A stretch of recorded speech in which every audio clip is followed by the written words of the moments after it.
Hello everyone. ગયા લેક્ચરમાં છેલ્લે આપણે ધ વ્રીઝના વિકૃતિવાદની શરૂઆત કરી હતી, એની ચર્ચા કરીએ. વિકૃતિવાદ આ વાત કોણે આપ્યો કે ધ આગળ આવે છે યુગો ધ વ્રીઝ નામના વૈજ્ઞાનિકે આપ્યો. એકચ્યુઅલી થોડુંક ફ્લેશબેકમાં લઈ જાઉં તો આ બધા જે વાદ છે, ડાર્વિનવાદ, લેમાર્કવાદ, ગયા લેક્ચરમાં આપણે જોઈ બધા વાદની ચર્ચા કરી.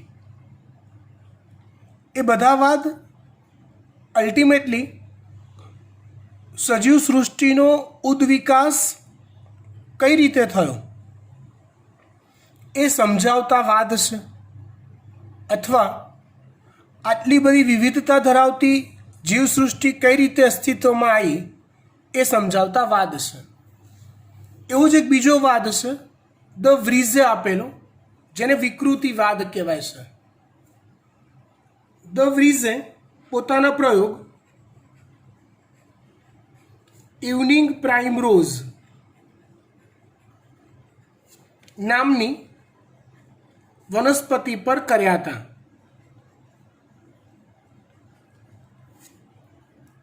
ઇવનિંગ પ્રાઇમ રોઝ વનસ્પતિ પર પોતાના પ્રયોગો કર્યા હતા. એ પ્રયોગોના આધારે વ્રીઝે એક સરસ તારણ આપ્યું. જે વાત ડાર્વિન અને લેમાર્કની વાત કરતાં સાવ અલગ હતી. એમના મત પ્રમાણે સૃષ્ટિ પરના બધા જ સજીવોનો ઉદ્ભવ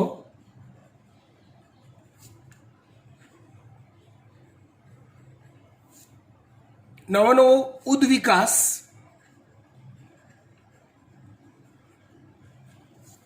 એ વિકૃતિને આભારી છે.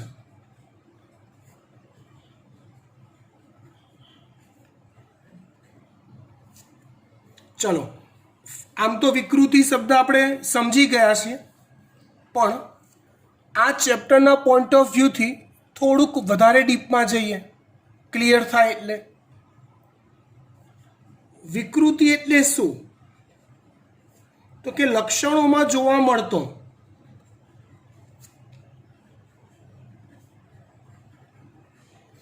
એકાએક મોટો ફેરફાર,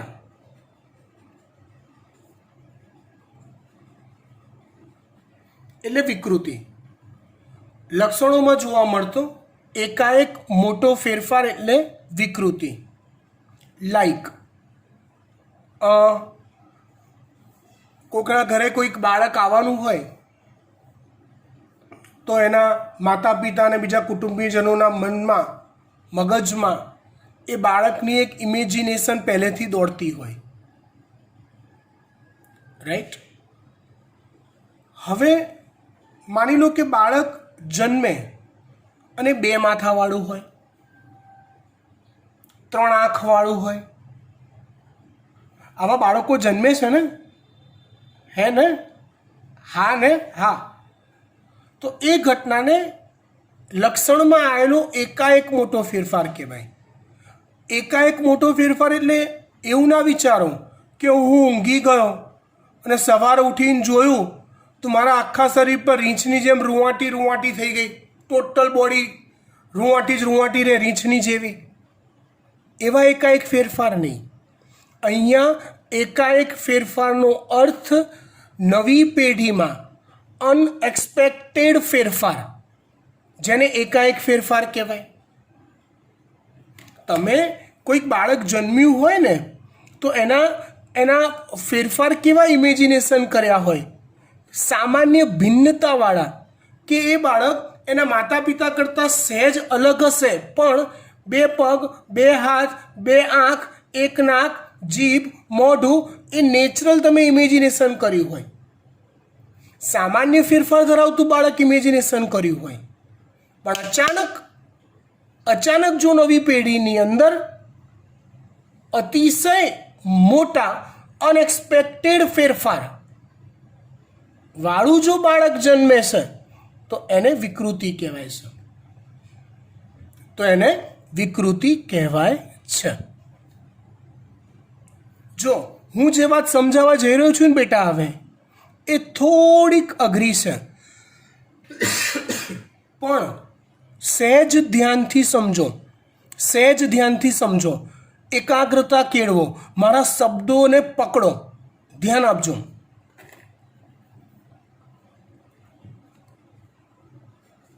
વિકૃતિનો અર્થ ખબર પડી ગઈ આપણને. સામાન્યતઃ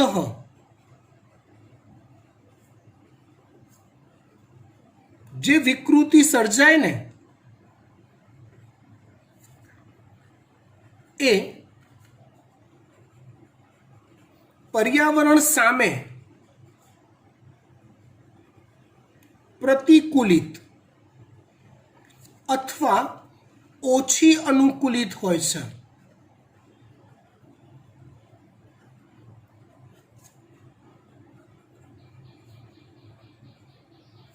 આથી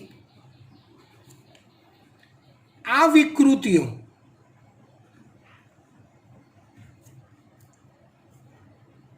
નવી જાતિ તરીકે વિકાસ પામતી નથી.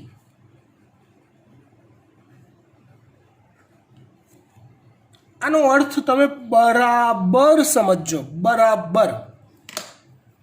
સામાન્યતઃ વિકૃતિ સર્જાય એ પર્યાવરણ સામે પ્રતિકૂલિત હોય છે. હું તમને આપણા જ પોઈન્ટ ઓફ વ્યૂથી સમજાવું, કેમ કે મનુષ્યની શરીર રચના આપણે પોતે મનુષ્ય છીએ એટલે ફીલ સારી એવી કરતા હોઈએ. તમે જુઓ, કોઈ સજીવ ક્યારે પ્રજનન કરે તો એનું એક ડેફિનેશન સર્વસ્વીકાર્ય છે કે જ્યારે અનુકૂલિત પરિસ્થિતિ હોય ત્યારે સજીવ પ્રજનન કરે. અનુકૂલિત સ્થિતિ હોય ત્યારે સજીવ પ્રજનન કરે. તમે મનુષ્ય છો, તમારા શરીરના જે લક્ષણો છે એ હાલ પર્યાવરણ સામે અનુકૂલિત છે અને માટે જ તમે પ્રજનન કર્યું અથવા કરી શકો છો. મતલબ ઓલરેડી તમારી અંદર શરીરના જે લક્ષણો છે, આંતરિક કે બાહ્ય, એ ઓલરેડી પર્યાવરણથી અનુકૂલિત છે. અને જો એ પ્રજનન કરતા એકાએક વિકૃતિ આવી, જનીનિક ફેરફાર થયો ને એકાએક લક્ષણોમાં વિકૃતિ આવી, તો મોસ્ટ પ્રોબેબલી એ વિકૃતિ એટલે કે લક્ષણોમાં જે ફેરફાર થયો હોય, જે બી ફેરફાર થયો હોય, એ ફેરફાર એવો જ હોય કે જે પર્યાવરણથી પ્રતિકૂલિત હોય કે ઓછો અનુકૂલિત હોય. કારણ પ્રજનન કરનાર જે સજીવ છે એ સજીવ ઓલરેડી પર્યાવરણથી અનુકૂલિત તો છે જ. વાત સમજવા ટ્રાય કરો. એટલે એમના દ્વારા પ્રજનન થયું અને જો લક્ષણોમાં એકાએક મોટા ફેરફાર આવ્યા તો આપણે એવું ધારી શકાય કે એ ફેરફાર પર્યાવરણથી અનુકૂલિત હશે નહીં.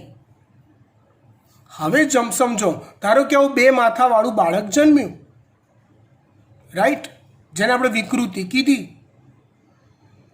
તો એવું 2 માથાવાળું બાળક એક નવી જાતિ તરીકે કેમ વિકસતું નથી?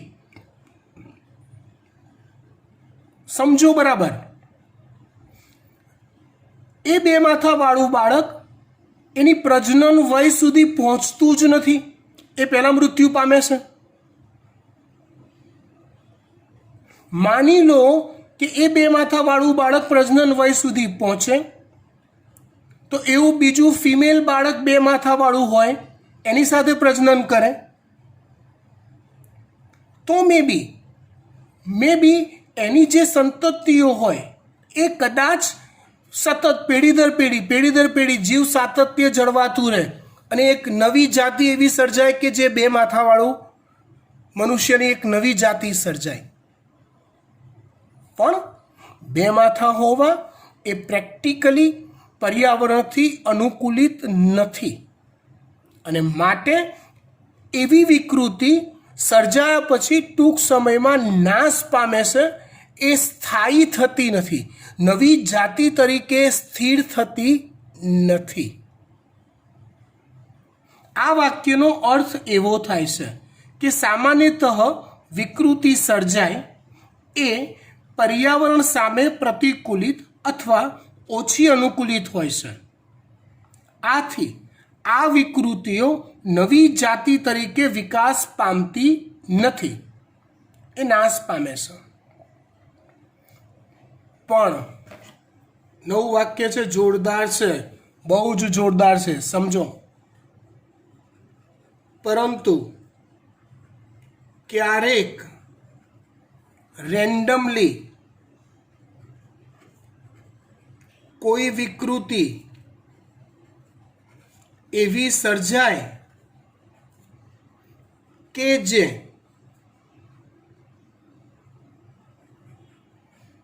હાલની અસ્તિત્વ ધરાવતી જાતિ કરતા વધુ અનુકૂલિત હોય તો તે વિકૃતિ ધરાવતી નવી જાતિ વિકાસ પામે છે. તમારા મગજમાં આ વાત ના બેઠી, ગેરંટી મારી, હું બેસાડી દઉં. ચલો, મનુષ્યની આંખ, તમે તમારી આંખ વિચારો. દૂરનું, કેટલા દૂર સુધીનું લખેલું તમે વાંચી શકો અથવા કેટલા દૂર સુધીની વસ્તુ તમે જોઈ શકો? 10 મીટર, 20 મીટર, 25 મીટર. પછી સાઈઝ પર જાય. મોટો પહાડો તો હવે 20 કિલોમીટર પહેલાં દેખાય. આ એક વિચારવા જેવી વાત છે કે ભાઈ આશરે 1.5 ઇંચથી કે 5 ઇંચ 4 ઇંચથી લખેલા વર્ડ્સ જે હોય એ તમે કેટલા દૂરથી વાંચી શકો? તો 10 મીટર દૂરથી, બસ. એનાથી વધારે દૂરથી ના વંચાય. આ આપણી આંખની એક રેન્જ છે.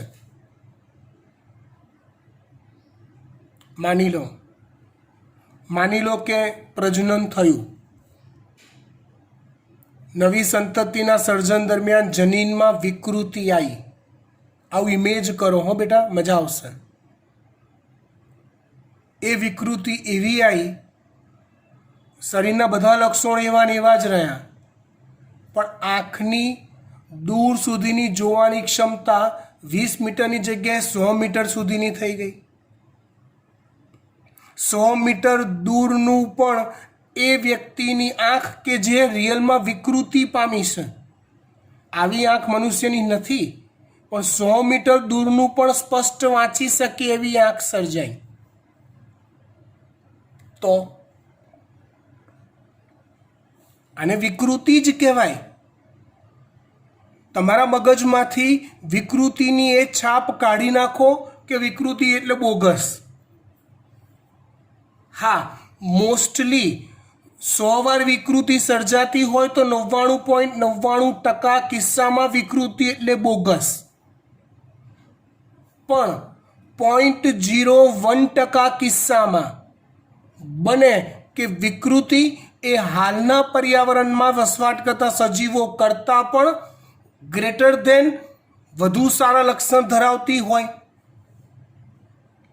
તો શું થાય? માની લો કે આવી આંખવાળું બાળક જન્મ્યું કે જે 100 મીટર દૂર સુધીનું જોઈ શકે છે સ્પષ્ટ. તો એ બાળકમાં બીજા કોઈ લોચા નથી, તો એ જીવી શકે છે. એ જીવે છે એ પુખ્ત વયે પહોંચે છે, પ્રજનન કરે છે અને એની સંતતિઓમાં સેમ ટુ સેમ લક્ષણો પેઢી દર પેઢી ઉતર્યા જાય છે. તો એવું બનશે કે એક એવી જાતિ તૈયાર થશે મનુષ્યની નવી કે જે 100 મીટર દૂરનું, આ થતાં 200 500 700 વર્ષ લાગે, પણ એટલા વર્ષોના અંતે એક એવી જાતિ તમારી સામે આવશે મનુષ્યની કે જે 100 મીટર દૂરનું પણ સ્પષ્ટ વાંચી શકતી હોય. The Vries want to say this. મસ્ત જો તાળો બેસી ગયો. The Vries want to say this. એ આ કહેવા માંગે છે. એના મત પ્રમાણે શું છે કે માની લો કે કોઈ એક કોષી સજીવ, શરૂઆતનો પ્રથમ એક કોષી સજીવ સર્જાયો હશે. ધ વ્રીઝનો પોઈન્ટ ઓફ વ્યૂ આપું છું ડિટેલમાં, જે ચોપડીમાં નથી આપ્યો, પણ તમે ક્લિયર હોવા જોઈએ. વ્રીઝના મત પ્રમાણે એક કોષી સજીવ ઉદ્વિકાસ માટે પેલું ડાર્વિને જે કીધું ને, લક્ષણોમાં ક્રમશઃ ફેરફાર કરે, પર્યાવરણ સાથે સેટ થાય. તો વ્રીઝ કહે ચાલ ભાઈ બોગસ, આવું કશું ના હોય. વ્રીઝનું શું માનવું છે કે ભાઈ દરેક સજીવના લક્ષણો માટે જીનેટિક મટીરિયલ એટલે કે જનીન દ્રવ્ય જવાબદાર છે, અને એક કોષી સજીવ પ્રજનન કરે છે, એકમાંથી 2 બને છે, 2માંથી 4 બને છે, આ રીતે બન્યા જાય છે. બને કેમ કરતાં કરતાં એકાદ સજીવમાં ક્યાંક વિકૃતિ આવે છે, બને એ વિકૃતિ બોગસ નીકળી તો એ સજીવ નાશ પામશે, બાકીના તો રહેશે, એ બી પ્રજનન કરતા જશે. ક્યાંક આગળ જતાં બીજા કોકમાં વિકૃતિ આવી, વિકૃતિ બોગસ નીકળી, કેમ કે 99% કરતાં વધુ કિસ્સામાં વિકૃતિ પર્યાવરણ સામે ટકતી નથી, ટકે એવા લક્ષણો ધરાવતી હોતી નથી. મે બી એવું થયું કે એ સજીવમાં વિકૃતિ ક્રમશઃ રેન્ડમલી આવતા કોઈ એકાદ વિકૃતિ 20-25 હજાર પ્રજનન પછી 100, 150, 200 વિકૃતિ આવી હોય અલગ અલગ સજીવમાં આની અંદરના, અને એમાં એકાદ સજીવમાં એવી વિકૃતિ આવી કે જે આના કરતાં પર્યાવરણમાં વધુ સારી ટકે તેવી હોય, તો આ એક જ એક કોષી સજીવમાંથી બીજી એક નવી જાતિ ઉદ્ભવી. ડાર્વિનના મત કરતાં ધ વ્રીઝનો મત સંપૂર્ણ જુદો છે. ડાર્વિને શું કીધું કે ભાઈ ક્રમશઃ ઓલું જીવન સંઘર્ષ થતો જાય, પર્યાવરણના લક્ષણો બદલાતા જાય, સજીવ ધીમે ધીમે પોતે એ પર્યાવરણ સામે અનુકૂલિત થવા લક્ષણોમાં ફેરફાર કરે, સરળમાંથી જટિલ સજીવો આ રીતે ઉદ્ભવતા જાય. ધ વ્રીઝે એવું કીધું ચાલ ભાઈ એવું કશું નથી, વિકૃતિ જ એકમાત્ર કારણ છે નવી જાતિના ઉદ્ભવ માટે. ખબર પડી ગઈ વાત? ખ્યાલ આવી ગઈ વાત? ઓકે, ધ વ્રીઝની ચર્ચા અહીંયા પૂરી કરીએ છીએ. સવાલ એ થાય કે સાહેબ આ તો આખું મગજ ચક્રાવે ચડ્યું, વ્રીઝની વાતો સાંભળી, લેમાર્કની વાતો સાંભળી, તમે ડાર્વિનની વાતો કરી, પણ હકીકતમાં ઉદ્વિકાસ થયો છે કેવી રીતે સજીવોનો એ તો કહો. તો સાચી વાત એ છે એ ઉદ્વિકાસ એક્ઝેક્ટલી કેવી રીતે થયો છે એ કોઈ જાણતું નથી, કેમ કે એ ઉદ્વિકાસના સમયગાળા દરમિયાન મનુષ્ય હાજર નહોતો. હા, મનુષ્ય બુદ્ધિશાળી પ્રાણી છે, એણે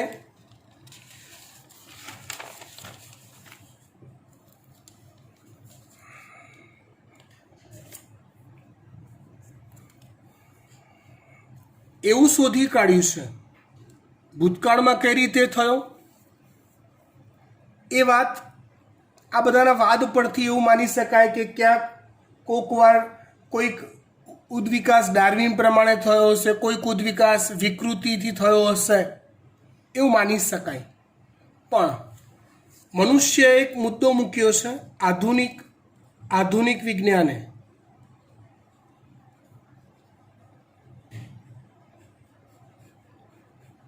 જે કન્સેપ્ટ છે વસ્તી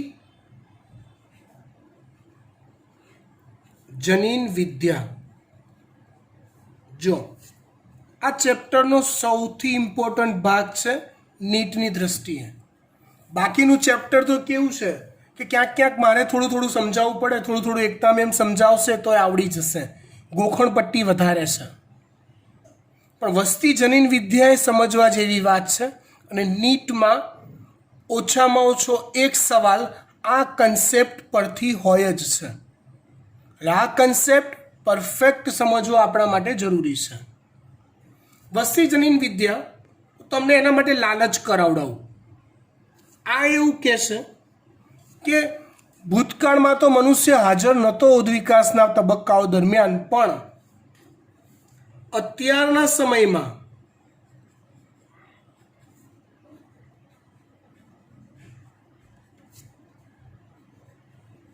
કઈ જાતિ ઝડપી ઉદ્વિકાસ પામશે અને કઈ જાતિ સ્થિર છે, મતલબ કે સ્ટેબલ, જેમાં ઉદ્વિકાસની પ્રક્રિયા હાલ નથી થઈ રહી અથવા ખૂબ ખૂબ ધીમી ગતિએ થઈ રહી છે, ના બરાબર, તે વસ્તી જનીન વિદ્યાના અભ્યાસ પરથી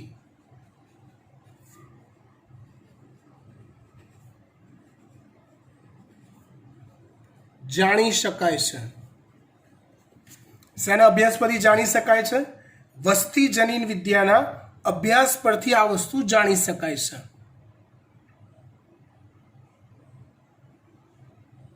વસ્તી જનીન વિદ્યા એટલે શું? તો અહીંયા જો કોઈ એક જાતિ લઈ લઉં, ધારો કે મનુષ્ય જાતિ, રાઈટ? તો એ જાતિની અલગ અલગ વસ્તીઓ હોય.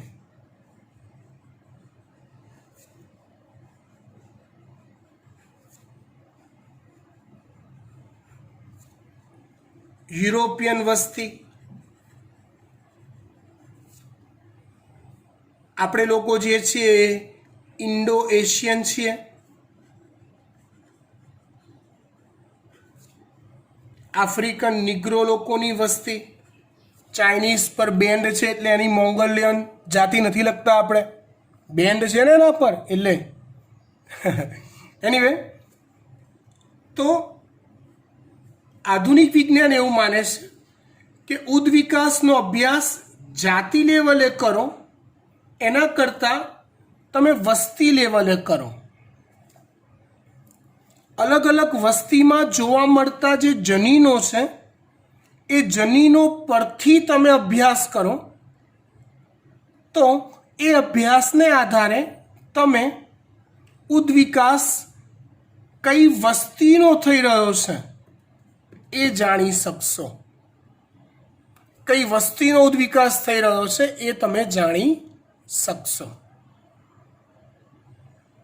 વાત પર પૂરું ધ્યાન આપજો. પૂરું એટલે પૂરું, રાઈટ? હું પહેલાં બેઝિક વાત સમજાવી દઉં, પછી ચોપડીમાં આપેલા કન્સેપ્ટ પર આગળ વધીએ. તમે જુઓ, આ બધી મનુષ્ય જાતિ છે. યુરોપિયન પણ છે, ઇન્ડો એશિયન પણ છે, નિગ્રો પણ છે, મોંગોલિયન, ચાઇનીઝ લોકો છે, જાપાન અને નોર્થ ઇસ્ટવાળા ઇન્ડિયન, એ બધા મોંગોલ જાતિના છે. તો આ બધી અલગ અલગ વસ્તી છે. તમે જુઓ, એ દરેકે દરેક વસ્તી છે તો મનુષ્યની જાતિની જ, પણ સાલું કોઈક ને કોઈક જનીનો એવા છે એમની પાસે કે જે બીજી વસ્તીમાં નથી. યુરોપિયનની વસ્તીમાં એવા જનીન છે કે જે ઇન્ડો એશિયન વસ્તીમાં નથી, અને માટે એ બંને એકબીજાથી સદંતર અલગ પડે છે. તમે કોઈ વ્યક્તિને જોઈને કન્ફ્યુઝ થાવ કે આ ઇન્ડો એશિયન છે કે યુરોપિયન છે? ના થાવ. મોસ્ટલી તમને ખબર પડી જાય એના દેખાવ પરથી. તમે આ નિગ્રોમાં ને યુરોપિયનમાં કન્ફ્યુઝ થાવ. ચલો આપણા ઇન્ડિયાના સાઉથ ઇન્ડિયન છે ને આ નિગ્રો છે, તોય તમે કન્ફ્યુઝ ના થાવ, કેમ કે ભૂંગળીવાળા વાળ, લાંબા હોઠ, જડબા મોટા. ક્રિસ ગેલ જોઈ લો. હા, એ અને સાઉથ ઇન્ડિયન, ભલે બંનેનો ત્વચાનો રંગ સામ વર્ણો છે, ઘેરો રંગ છે, છતાં બી બહુ બધા લક્ષણો ફરક છે. ઇન શોર્ટ એક જ જાતિ, અને હા બધી મનુષ્ય જાતિ જ છે, પણ છતાં બી લક્ષણોમાં ફેરફાર છે. તો ઉદ્વિકાસનો અભ્યાસ વસ્તીમાં થવો જોઈએ, જાતિમાં નહીં. આધુનિક વિજ્ઞાન આવું માને છે. વાત કરીએ આપણે વસ્તીની. કેટલાક મુદ્દાઓ, વસ્તી જનીન વિદ્યા સમજવા માટે કેટલાક મુદ્દાઓ ક્લિયર કરીએ. વસ્તી એટલે શું? તો એકમ ભૌગોલિક વિસ્તારમાં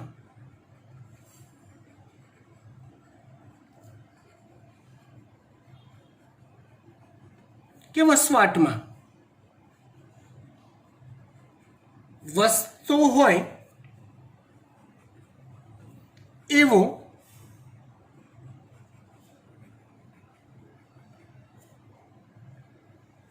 એક જ જાતિના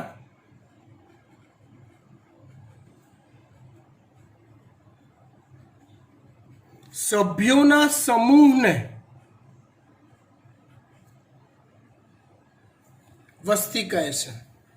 એકમ ભૌગોલિક વિસ્તારમાં વસતો હોય એવો એક જ જાતિના સભ્યોના સમૂહને વસ્તી કહે છે.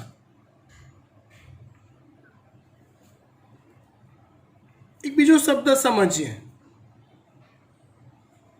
જનીન સેતુ અથવા જીનેટિક પુલ, બ્રિજ.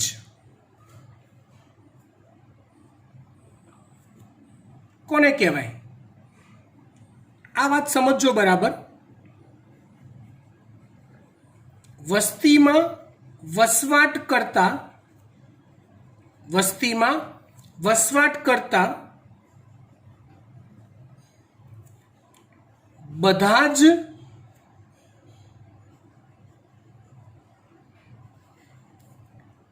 એક જ જાતિના, વસ્તીમાં વસવાટ કરતા એક જ જાતિના ના બધા જ જનીનો, જેમાં કુલ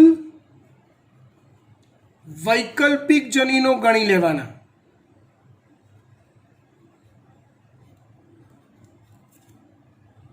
નો સમૂહ એટલે જનીન સેતુ. ખબર ના પડી, આઈ નો, પાડી દઈએ. ચલો આપણે પહેલાં આપણી મનુષ્ય જાતિ, આપણી વસ્તી ઇન્ડો એશિયન લઈ લઈએ, એવું વિચારો. તો ચલો, હું ઇન્ડો એશિયનમાં ત્વચાના રંગ માટે જવાબદાર જેટલા પણ જનીનો હશે, જેમાંથી એવું બને કે મારી અંદર કોઈક જનીન હોય, તમારી અંદર કોઈક જનીન હોય, કોઈક ત્રીજામાં કોઈક જનીન હોય, આવા ટોટલ આપણા વસ્તી સમૂહમાં, ઇન્ડો એશિયન વસ્તી સમૂહમાં ત્વચાના રંગ માટેના જેટલા જનીનો અવેલેબલ હોય એ બધા જનીનો ભેગા કરો. શરીર પર રૂંવાટી, તો શરીર પર રૂંવાટીના પ્રકાર માટેના જેટલા પણ જનીનો ટોટલ વસ્તીમાં હોય એ બધા. શરીર પર રૂંવાટી એક લક્ષણ થયું, તો એના અલગ અલગ રૂંવાટી ધરાવતા હોય એને જવાબદાર અલગ અલગ વૈકલ્પિક જનીનો થયા. આવા ટોટલ આપણા વસ્તીની અંદર જેટલા પણ જનીનો છે, મારા તમારા બધાના ભેગા કરો, એના સરવાળાને જનીન સેતુ કહેવાય.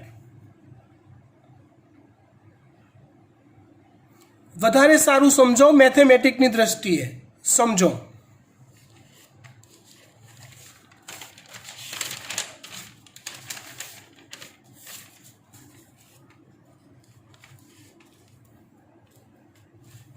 સમજો બરાબર. જનીન સેતુ એ કોઈ વસ્તીના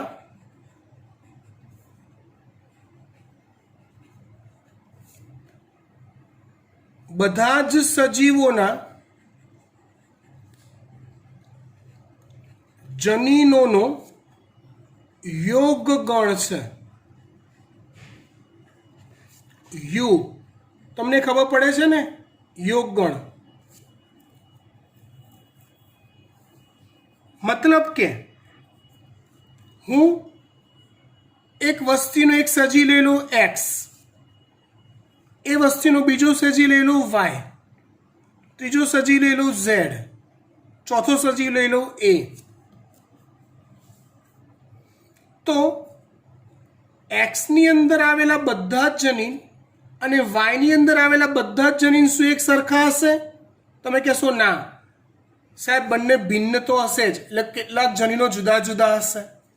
સેમ વે આ ચારે ચારની અંદર કોઈક જનીન એવા હશે કે જે એકબીજાથી અલગ પડતા હશે. પણ હું એવું કહેવા માંગુ છું કે એક્સની અંદર આવેલા જનીનો એ બિલોંગ્સ ટુ યુ હોય, એટલે બિલોંગ્સ ટુ જનીન સેતુ હોય. એક્સ અને વાયમાં અમુક જનીન કોમન હશે, ઘણા ખરા કોમન હશે, પણ કેટલાક વાયના ડિફરન્ટ હશે. પણ એ વાયમાં આવેલા જેટલા જનીનો છે ને બધા બિલોંગ્સ ટુ યુ હોય. ઝેડના જનીનો બધા બિલોંગ્સ ટુ યુ હોય. મતલબ શું થયો? આપણે, હું છું, પછી મારી વાઈફ છે, મારું બાળક છે બરાબર, મારી મમ્મી છે, રાઈટ, તમે છો, તમારા મમ્મી છે, તમારા પપ્પા છે, રાઈટ. આવા તમારા મગજમાં આવતા એવા બધા ઇન્ડો એશિયન લઈ લો, બધા ધારી લો. એ દરેકની અંદર જેટલા જનીનો હોય, વેરાયટી ધરાવતા બધા એના સરવાળાને જનીન સેતુ કહેવાય. એટલે કોઈ સજીવ, હું ઇન્ડો એશિયન છું, પ્યોર ઇન્ડો એશિયન છું, તો મારી અંદરનું આ કોઈ જનીન એવું ના હોય કે જે જનીન સેતુમાં ના હોય ઇન્ડો એશિયનના. ક્લિયર થઈ ગઈ વાત? ફાઇન. ચલો હવે અગત્યની વાત કરીએ.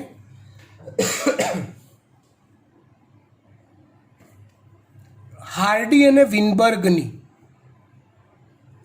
ધ્યાન આપજો હો બેટા, મોસ્ટ આઈએમપી ટોપિક છે આ નીટ માટે. વસ્તી એકચ્યુઅલી આપણે જોઈ રહ્યા છીએ શું, ફરી એક વખત તરો તાજા થઈ જઈએ. આપણે વાત કરી રહ્યા છીએ કે ભાઈ આધુનિક વિજ્ઞાન શું માને છે, તો કે ભાઈ હશે ક્યાંક ડાર્વિનની વાત સાચી હશે, ક્યાંક વ્રીઝની વાત સાચી હશે, થયો હશે ઉદ્વિકાસ, વી ડોન્ટ નો. પણ આધુનિક વિજ્ઞાન એ કહી શકશે કે હાલના સમયમાં કઈ જાતિની કઈ વસ્તી ઉદ્વિકાસ પામી રહી છે.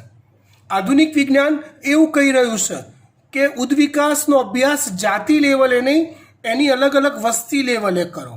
અહીંયા મેં મનુષ્યનું ઉદાહરણ આપ્યું, એમ આપણે સિંહ લઈ લઈએ તો સિંહમાં એશિયાટિક સિંહ અને આફ્રિકન સિંહ.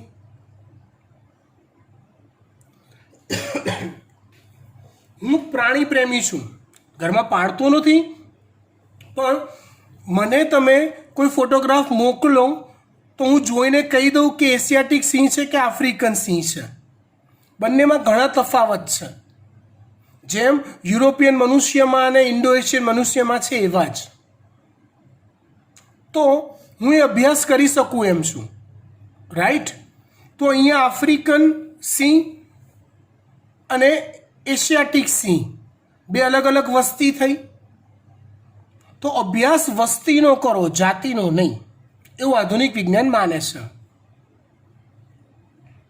વસ્તીમાં ઉદ્વિકાસ ઝડપી થઈ રહ્યો છે કે ધીમો, એ આધુનિક વિજ્ઞાન તમને કહી શકશે.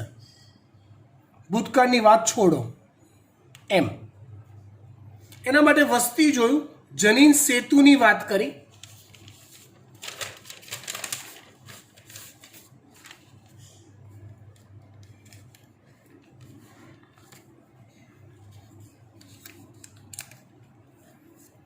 ધ્યાન આપજો હો, અહીંયા ફરી પાછું સ્ટેટિસ્ટિક અથવા આંકડાશાસ્ત્ર આવે છે, મેથ્સ આવે છે. સમજો, ઇઝી છે, ચિંતા ના કરો, આવડી જશે. ધ્યાન આપવું પડશે, એકાગ્રતા રાખવી પડશે. આજુબાજુ ડિસ્ટર્બન્સ હોય અથવા ફ્રેશ થવાનું મૂડ હોય તો ઊભા થઈને ફ્રેશ થઈને હવે ફરીવાર વિડીયો જોવા બેસો, પાણી પી આવો. બરાબર, ડન. વાત કરવી છે હાર્ડી વિનબર્ગની.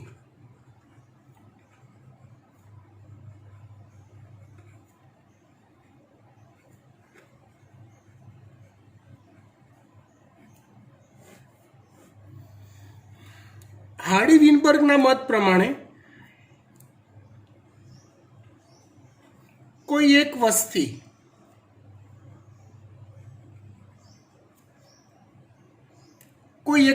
હોય, એ વસ્તીમાં સજીવોમાં જોવા મળતું કોઈ એક લક્ષણ હોય.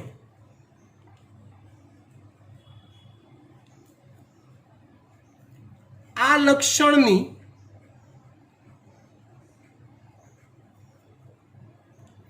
જુદી જુદી અભિવ્યક્તિ હોય અથવા એ લક્ષણ પ્રદર્શિત કરતા અલગ અલગ વૈકલ્પિક જનીનો હોય.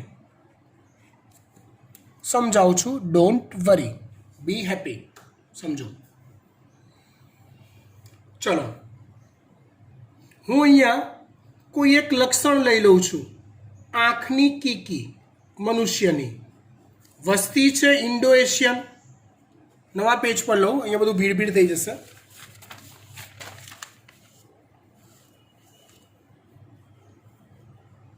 અહીંયા મેં વાત કરી વસ્તી, તો વસ્તી તરીકે આપણે લઈ લઈએ ઇન્ડો એશિયન.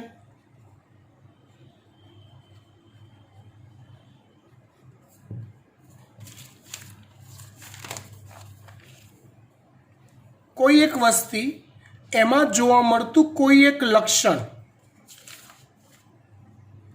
હવે લક્ષણ તરીકે આપણે લઈ લઈએ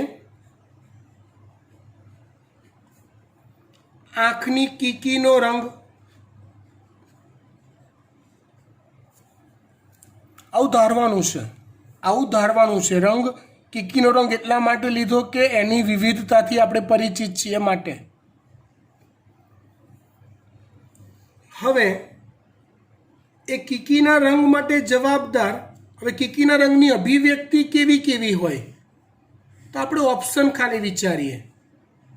કાળી કીકી હોય, ભૂરી કીકી હોય, વાદળી કલર જેવી, બ્રાઉન કીકી હોય. માની લો કે કાળી કીકી ઉત્પન્ન થવા માટે, ભૂરી કીકી અને બ્રાઉન કીકી ઉત્પન્ન થવા માટે ધારો કે પી, ક્યુ અને આર, આ ત્રણ અલગ અલગ વૈકલ્પિક જનીનો જવાબદાર છે. મતલબ એવો થયો કે કીકીના રંગનું લક્ષણ ને હું એ કહી દઉં. ધારો કે, ધ્યાન આપજો બરાબર, કીકીના રંગના લક્ષણને ધારો કે હું એ કહી દઉં તો પી ક્યુ અને આર એ લક્ષણને પ્રદર્શિત કરતા વસ્તીમાં આવેલા વૈકલ્પિક જનીનો છે એવું કહેવાય. ફરીવાર સમજો. લક્ષણ છે કીકીનો રંગ. આપણી વસ્તીમાં ધારો કે કીકી 3 પ્રકારની સર્જાય છે, ધારો કે, અને 3 પ્રકાર માટે ધારો કે અલગ અલગ વૈકલ્પિક જનીન જવાબદાર છે, પી ક્યુ અને આર. તો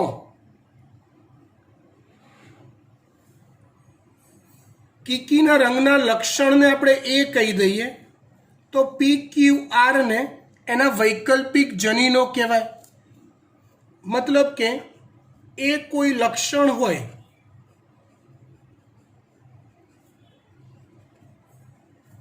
તો તેને પ્રદર્શિત કરતા જનીનો વૈકલ્પિક પી ક્યુ અને આર છે. ધારો કે બને કે આવા કદાચ 2 લક્ષણ, એક લક્ષણને 2 પ્રકાર અભિવ્યક્ત થતા હોય તો 2 વૈકલ્પિક જનીનો હોય, એક લક્ષણ 10 પ્રકાર અભિવ્યક્ત થતું હોય તો 10 વૈકલ્પિક જનીન હોય. સમજ પડે છે વાત? અહીંયા આખી વસ્તીની વાત છે, આખી વસ્તીની. માની લો કે ભાઈ કાળી કીકી, આપણે કોઈ એક વસ્તી ધારી લો 200 માણસની, 100 માણસની ધારો, ઇઝી રહે ગણતરીમાં. 100 માણસની વસ્તી છે ઇન્ડો એશિયનની, જેમાં કાળી કીકી ધરાવતા 50 છે, ભૂરી કીકી ધરાવતા ધારો કે 30 છે, અને બ્રાઉન કીકી ધરાવતા ધારો કે 20 છે. તમને એ તો ખબર પડી ગઈ ને, આ આંકડા એ ક્યારે 100 થી ઉપર ના જાય, કેમ કે ટોટલ વસ્તી કેટલી છે? 100 આપણે લીધી છે. અને ટકામાં લઈએ, જો હું 1000 લઉં, 1000, તો આ આંકડો થાય 500, 300 ને 200. કહેવાનો ભાવાર્થ શું છે કે ભાઈ એ લક્ષણ ને પ્રદર્શિત કરતા વૈકલ્પિક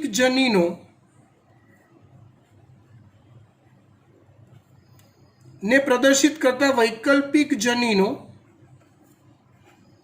પી ક્યુ અને આર ની આવૃત્તિ નો સરવાળો હંમેશા એક જ થાય. એટલે ટકાવારીમાં હોય તો 100 થાય. મતલબ કે પીની આવૃત્તિ 50, જેને આપણે 0.5 લઈ શકીએ ટકામાં. ઓલું ટકાવારીમાં 100 વડે તમે કરો ને જે ફેરફાર, એટલે મતલબ પીની આવૃત્તિ, એટલે પી કેટલા સજીવોમાં જોવા મળે છે 100 પૈકી? તો કે 50માં, તેની આવૃત્તિ 0.5 થઈ. એવી રીતે ક્યુની આવૃત્તિ 30, એટલે 0.3 થઈ. આરની આવૃત્તિ 20, એટલે કે 0.2 થઈ. તો પી પ્લસ ક્યુ પ્લસ આર કરો તો હંમેશા 1 થાય.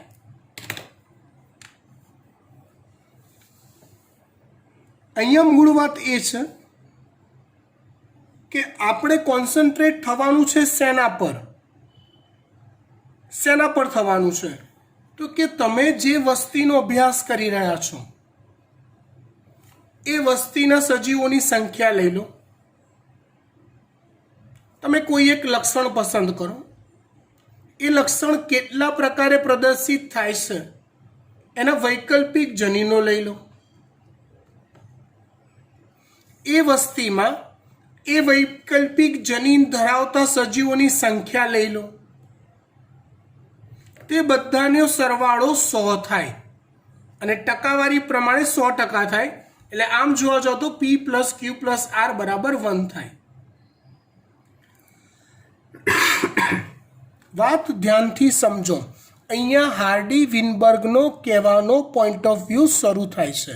જો બેટા ચોપડીમાં વાંચશો તો બધી ખબર પડી જ જવાની છે, પણ આટલી ડીપમાં વાત કરી નથી. ચોપડીમાં ડાયરેક્ટ સૂત્ર આપી દીધું છે અને સૂત્ર પરથી ગણતરી શીખવાડી દીધી છે, જે હું શીખવાડું છું, હમણાં શીખવાડું છું. પણ હાલ આ જુઓ, ઇમ્પોર્ટન્ટ છે. હાર્ડી વિનબર્ગના મત પ્રમાણે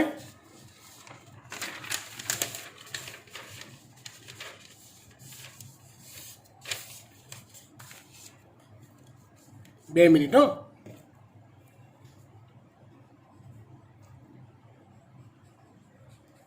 હાર્ડી વિનબર્ગ ના મત મુજબ અથવા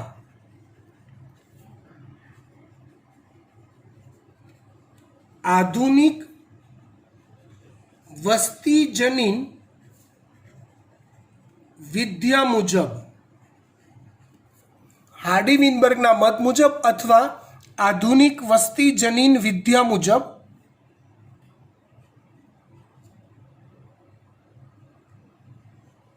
જો સતત વસ્તીમાં કોઈ લક્ષણ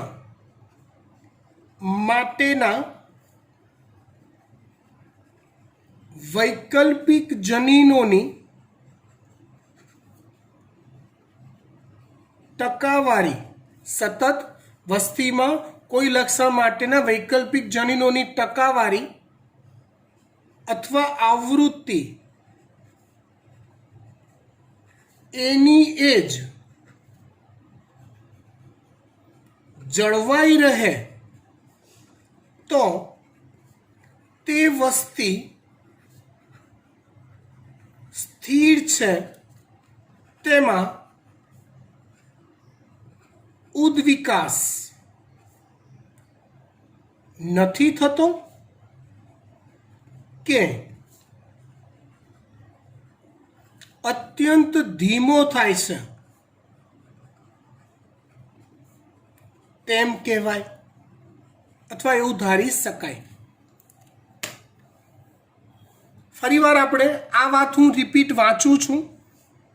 હાર્ડી વિનબર્ગના મત મુજબ અથવા આધુનિક વસ્તી જનીન વિદ્યા મુજબ જો સતત વસ્તીમાં કોઈ લક્ષણ માટેના વૈકલ્પિક જનીનોની ટકાવારી અથવા આવૃત્તિ એની એજ જળવાઈ રહે તો તે વસ્તી સ્થિર છે, એમાં હાલ ઉદ્વિકાસ નથી થઈ રહ્યો, અથવા થાય છે તો ખૂબ જ ધીમી ગતિએ થાય છે એમ કહેવાય. લાઈક મેં જો આપણે ભારતની કે અમદાવાદની કે આપણા વિસ્તાર ચાંદખેડાની, સાબરમતીની કે નારણપુરાની એવા વિસ્તારની વસ્તી ના લેવાય અભ્યાસ માટે, કેમ કે વસ્તીનો આંકડો હજારોમાં પહોંચે. તમે ગાંડા થઈ જાઓ અભ્યાસ કરતાં કરતાં. કરવાવાળા કરતા હોય છે, પણ એ સાયન્ટિફિક લેવલ સુધી પહોંચવામાં આપણને હજી વાર છે. આપણે એવું વિચારો કે આપણે કોઈ એક ટાપુ પર ગયા અને એ ટાપુ પર 100 જ માણસો વસે છે, નિર્જન ટાપુ છે, 100 જ માણસો વસે, થોડાક જ લોકો 100. આજે મેં આ જ લક્ષણને આધારે તેનો અભ્યાસ કર્યો હતો, તો એની આવૃત્તિ આ મુજબની છે. મેં રેકોર્ડ કરી દીધું, ઓન રેકોર્ડ મેં લખી કાઢ્યું કે ભાઈ ફલાણા ઢીકણા ટાપુ પર 100 માણસોની વસ્તી છે મનુષ્યની. કીકીના રંગનું લક્ષણ એ છે તો એ કીકી 3 પ્રકારે પ્રદર્શિત થાય છે, જેના માટે જવાબદાર જનીન PQR છે. તો કાળી કીકીવાળા માણસો શોધી કાઢ્યા, કેટલા છે? તો કે 50. ભૂરી કીકીવાળા માણસો કે 30. બ્રાઉન કીકીવાળા માણસો તો કે 20. 100 થઈ ગયા. મતલબ પી ક્યુ અને આરનો સરવાળો 1 થયો. પીની આવૃત્તિ 0.5 છે, ક્યુની આવૃત્તિ 0.3 છે, આરની આવૃત્તિ 0.2 છે. હું 5 વર્ષ પછી ફરી પાછો એ વસ્તીમાં ગયો.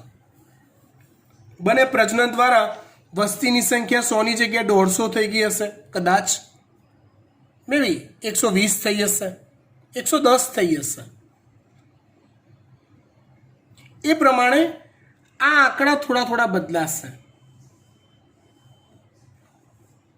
પણ જો આવૃત્તિ અથવા ટકાવારીની દ્રષ્ટિએ આના આ જ આંકડા જળવાઈ રહ્યા હોય, લગભગ 0.5ની જગ્યાએ 0.49, 0.3ની જગ્યાએ 0.31, 0.2ના 0.2, સરવાળો તો કે એ આવૃત્તિ એની એ જ થઈ, સરવાળો એક જ થશે હંમેશા.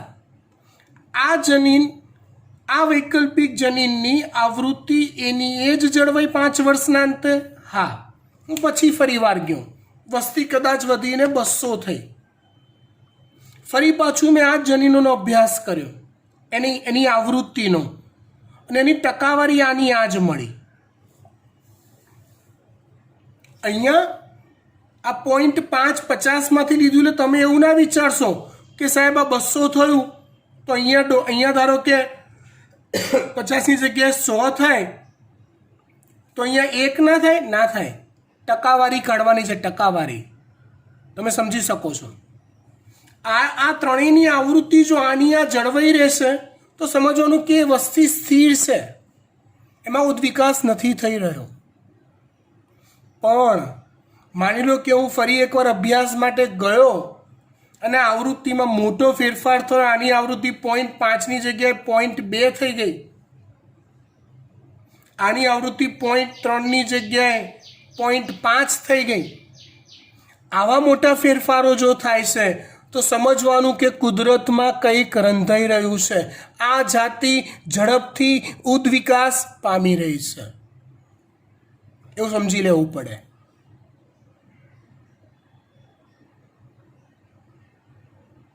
ખબર પડી વાત? ગુડ.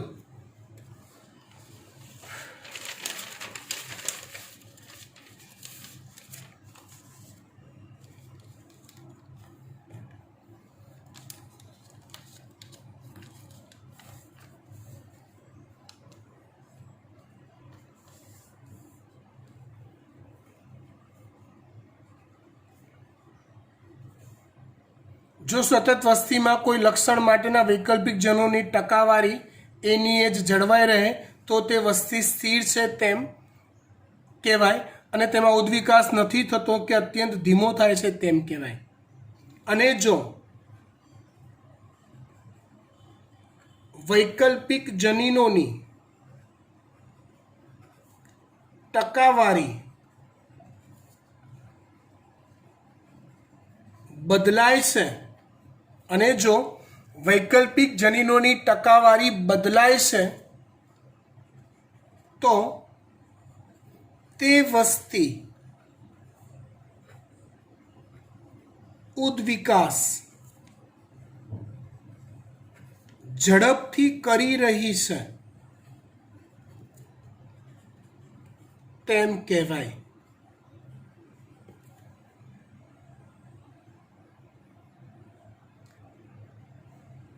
હવે એક બીજું લોજિક આપું,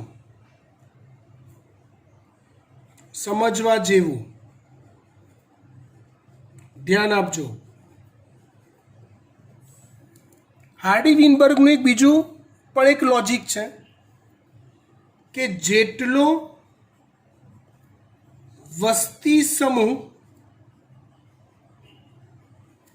વિશાળ હોય, જેટલો વસ્તી સમૂહ વિશાળ હોય તેમ વૈકલ્પિક જનીનોની ટકાવારી સ્થિર રહે છે, ઝાઝી બદલાતી નથી. અને જેટલો વસ્તી સમૂહ નાનો હોય તેમ વૈકલ્પિક જનીનોની ટકાવારી બદલાય છે. મતલબ કે ઉદ્વિકાસ, જનીનોની આવૃત્તિ ઝડપથી બદલાય છે, ઉદ્વિકાસ ઝડપી થઈ રહ્યો છે. આનું સિમ્પલ, એકદમ સિમ્પલ લોજિક છે. બીજા પોઈન્ટ ઓફ વ્યૂથી આપણે વિચારવાનું છે. હું તમને વિચાર કરાવડાવું. અહીંયા થોડુંક આપણે ડાર્વિનની વાતને મર્જ કરીશું. સમજજો બરાબર, હો, ધ્યાનથી સમજજો. આમાં કેવું હોય, અહીંયા હાર્ડી વિનબર્ગે એવું કીધું કે જેટલો વસ્તી સમૂહ વિશાળ હોય તેમ વૈકલ્પિક જનીનોની ટકાવારી સ્થિર રહે. મતલબ જેટલો વસ્તી સમૂહ વિશાળ એટલો એનો ઉદ્વિકાસ ધીમો થઈ રહ્યો છે એમ કહેવાય. આ જ વાક્યનો હું મચેડું છું. સમજજો, તમે સમજો. કોઈ પણ વસ્તી સમૂહ વિશાળ ક્યારે બન્યો હોય? મનુષ્યની વસ્તી શહેરી વિસ્તારમાં વિશાળ કેમ થઈ છે? કારણ પરિસ્થિતિ અને અનુકૂલિત છે, માટે એને ધરખમ પ્રજનન કર્યું છે. ને ધરખમ પ્રજનન કર્યું છે માટે એનો વસ્તી સમૂહ વિશાળ બન્યો છે. તો વસ્તી સમૂહ વિશાળ બન્યો છે એ જ એવું સૂચવે છે કે પરિસ્થિતિ અનુકૂલિત છે. અને જો પરિસ્થિતિ અનુકૂલિત છે, સમજો, જો પરિસ્થિતિ અનુકૂલિત છે તો ઉદ્વિકાસ તો ધીમો જ થવાનો, રાઈટ?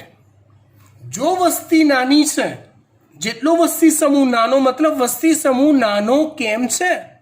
આ સવાલનો જવાબ આપો તો તમે શું કહેશો કે સાહેબ પ્રજનન ઓછું થતું હશે. ક્વેશ્ચનનો આન્સર તમે આપો કે સાહેબ પ્રજનન ઓછું એટલે વસ્તી સમૂહ નાનો. તો હું કાઉન્ટર ક્વેશ્ચન કરું તમને, પ્રજનન કેમ ઓછું થતું હશે? તમે જવાબ આપશો કે સાહેબ એ સજીવો એટલા અનુકૂલિત નહીં હોય એટલે પ્રજનન ઓછું થતું હશે, એટલે માટે વસ્તી સમૂહ નાનો હશે, રાઈટ? મતલબ જો સજીવ અનુકૂલિત નથી તો પ્રજનન ઓછું તો જ વસ્તી સમૂહ નાનો. અને જો અનુકૂલિત ઓછો છે તો એ શું કરવાનો? કાં તો એ નાશ પામી જશે, કાં તો લક્ષણોમાં ફેરફાર લાવી વૈકલ્પિક જનીનોની ટકાવારી બદલીને અનુકૂલન સાધવા પ્રયત્ન કરશે. એટલે એનામાં ઉદ્વિકાસ ઝડપથી થશે. કાં તો નાશ પામશે, કાં તો ઉદ્વિકાસ ઝડપથી કરવો પડશે એને. ક્લિયર થઈ ગઈ વાત? ડન? ઓકે. હવે આપણે હાર્ડી વિનબર્ગના સિદ્ધાંત તરફ આગળ વધીએ છીએ. અહીંયા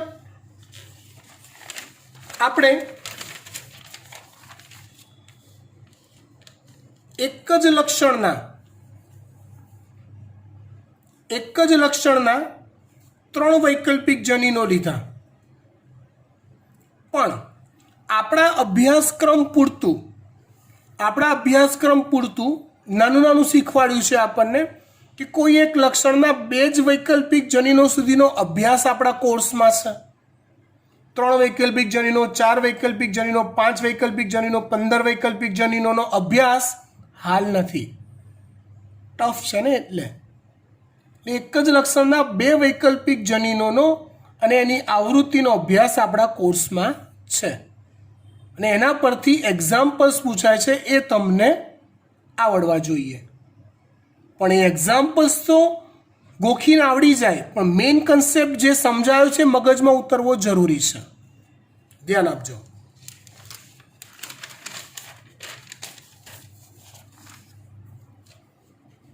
હજી આપણે વસ્તી જનીન વિદ્યા પર જ છીએ. હો,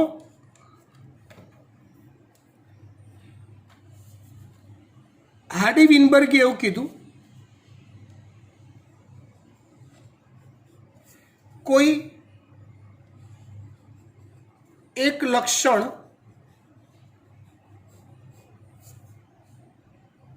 કોઈ એક લક્ષણ ના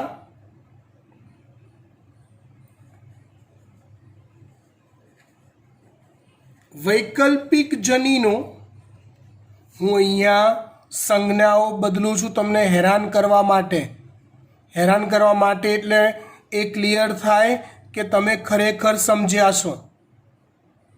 સમજો, કોઈ એક વૈકલ્પિક જનીનો, એક લક્ષણના વૈકલ્પિક જનીનો ધારો કે એ અને સ્મોલ એ છે. એ અને સ્મોલ એ છે વૈકલ્પિક જનીનો.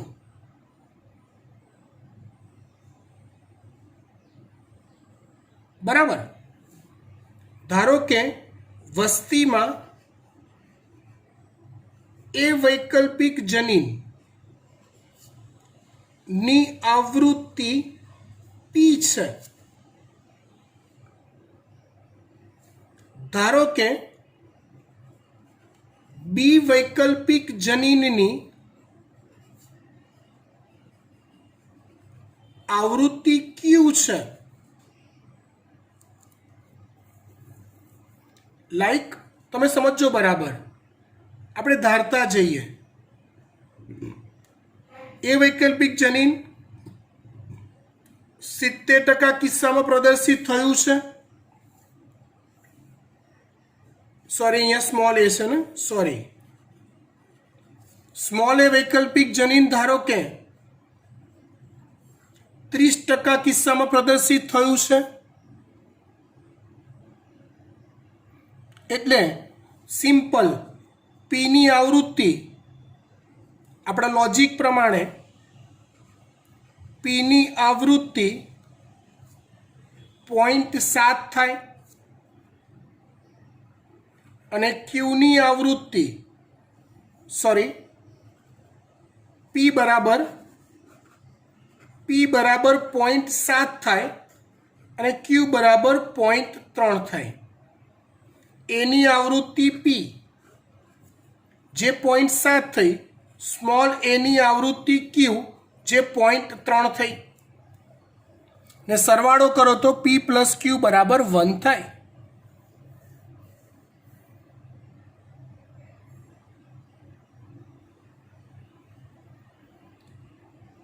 હવે અહીંયા આવનારી નવી પેઢીમાં, સમજો બરાબર, આવનારી નવી પેઢીમાં એ જનીન, એ વૈકલ્પિક જનીન જો સમયુગ્મી હોય કોઈકની અંદર, તો એ સમયુગ્મી હોય એટલે શું થાય? એ થયો. ખબર પડે છે વાત? તો તો એની આવૃત્તિને પી સ્ક્વેર તરીકે દર્શાવાય છે. આ ગાણિતિક સૂત્ર છે, સમજજો. સ્મોલ એ જનીન જો સમયુગ્મી હોય તેને સ્મોલ એ કહેવાય. તો એની આવૃત્તિ ક્યુ સ્ક્વેર તરીકે દર્શાવાય છે.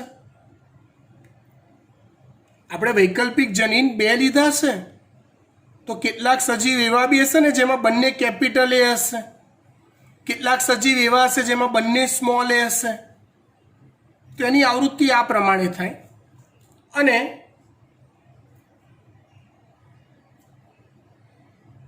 કેપિટલ એ અને સ્મોલ એ વિષમયુગ્મી સ્થિતિ આ રીતે હોય તો એની આવૃત્તિ 2pq કહેવાય છે. શું કહેવાય છે? 2pq. અહીંયા એક સૂત્ર લાગુ પડે છે,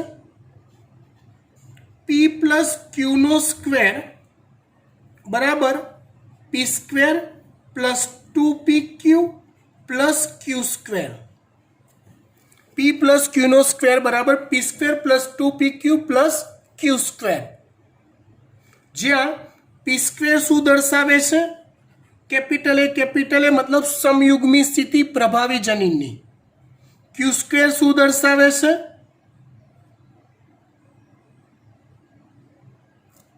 સ્મોલ એ પ્રચ્છન્ન જનીનોની સમયુગ્મી સ્થિતિ દર્શાવે છે અને 2pq શું દર્શાવે છે? તો વિષમયુગ્મી સ્થિતિ દર્શાવે છે. હવે આપણે આ જે આંકડા છે એને અંદર ઉમેરીએ સૂત્રની અંદર.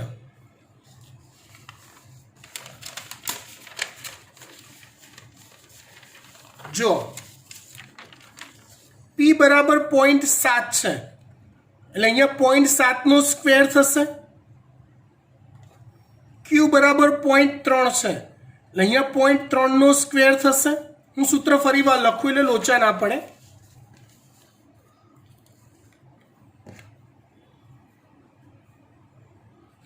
p square plus 2pq plus q square અહીંયા આવશે 0.7 નો વર્ગ વત્તા 2 ટાઈમ 0.7 0.3 વત્તા 0.3 નો સ્ક્વેર.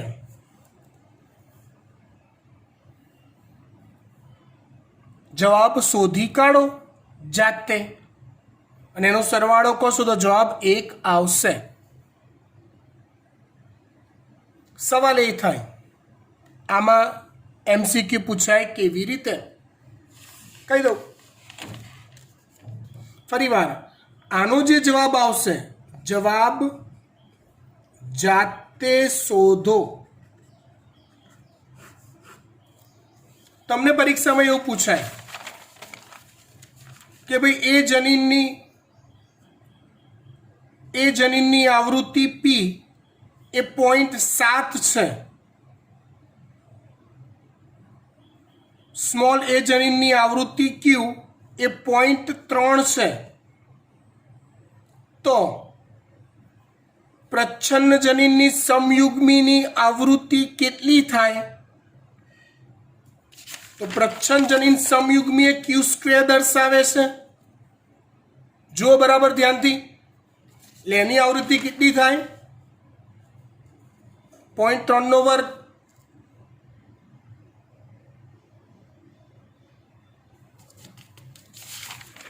એવી તો તમને પૂછે કે એ જનીન ની સમયુગ્મી સ્થિતિની આવૃત્તિ કેટલી થાય? તો શું આવશે? એ તો p સ્ક્વેર થશે. તમને એવું પૂછે કે ભાઈ એ અને સ્મોલ એ જનીન વિષમયુગ્મી સ્થિતિમાં હોય એની આવૃત્તિ કેટલી હોય? તો 2pq થશે. p અને q ની વેલ્યુ તમને આપી દીધી છે.